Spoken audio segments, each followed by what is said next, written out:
Better late than never. Workmen were mending the viaduct on the main line. The arches needed to be strengthened, but the Fat Controller did not want to close the railway while the work was done, and so repairs took a long time. The engines had to take great care when crossing the viaduct, and the delay often made them late at the junction. Thomas was cross. "Time's time," he grumbled. Why should I keep my passengers waiting while Henry and James dawdle about all day on viaducts?" "Don't blame me," snorted Henry one day. "If we hurried across the viaduct, it might collapse. Then you'd have no passengers at all."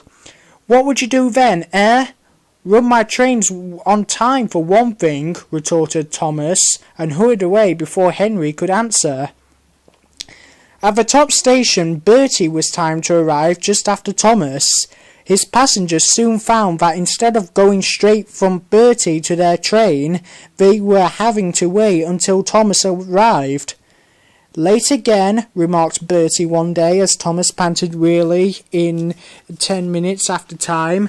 "I thought you could go fast, Thomas. It's time we had another race. I reckon I could beat you now." Thomas went bluer than ever and let off steam loudly. "Rubbish!" he hissed fiercely. "I'd still beat you any day. It's those mainline engines. They dither about on their viaduct and then blame the Fat Controller's workmen. It's just an excuse for laziness if you ask me." One day James was later than ever at the junction. "I'm sorry, Thomas," he puffed as he came breathlessly to the platform. "I was held up at the big station and the viaduct made it worse." "It's lucky for you I'm a guaranteed connection," snorted Thomas.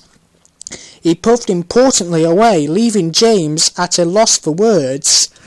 "Peep, peep," whistled Thomas at every station. "Get in quickly, please." The passengers did their best, but Thomas soon found that he couldn't save much time. As they neared the tunnel, Thomas thought he saw a flash of red on the road beside the line.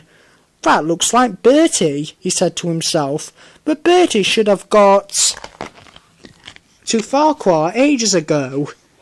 It was Bertie. Thomas stopped nearby and asked what the matter was. "I feel dreadful," mourned Bertie.